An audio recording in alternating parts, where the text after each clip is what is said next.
amigas! I'm back! For today's video, samahan niyo po ako mag-grocery. Nandito po kami sa Almaya, Alriga. Malapit lang din po sa Station Exit 2. So yan po, namili po kami ng mga kailangan namin sa bahay kasi naubusan na po kami ng mga grocery. So sa pagkakataon po na to, meron po kaming dalawang off. Nag-absent po ako sa isang araw. Dito po sa Dubai, kahit mga Muslim po mga tao dito, nire-respeto po din nila yung mga Pilipino or ibang lahi na nagse-celebrate po ng Christmas. Kaya ayan po, nakita nyo naman din po na ang daming mga decoration po kahit sa ang banda. Yan, mga stars or Christmas tree. Pinapahalagahan po nila yung mga tao or mga customers nila.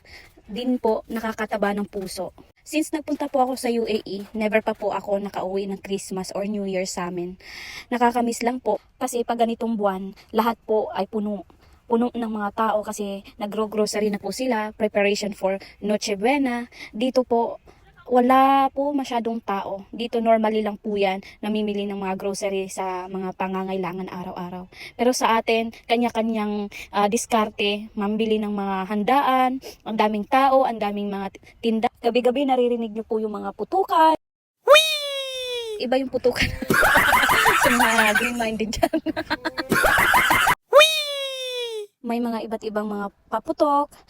Nakakamiss lang po kasi dito sa gabi wala pong mga ganyan dito. Sobrang tahimik. Normal na normal po. Hindi nyo po talaga nafe-feel yung Christmas at saka New Year dito. Iba sa atin, yung iba naghahanda para sa New Year resolution. Kami dito normal lang po talaga. Walang-wala po talaga kaming ganyan. Trabaho. Baka sa Christmas nagtatrabaho pa kami niyan.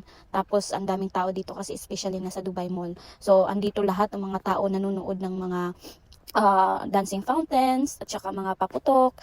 Tapos sa Burj Khalifa kasi nagsiselebrate din sila sa mga taong andito na nagsiselebrate ng Christmas. Kasi mostly dito ang daming mga tourist na nagsiselebrate talaga. Kahit papano, at least naalala kami na andito kami sa bansang ito. Ayan, nagbabayad na. Patapos na po. Thank you!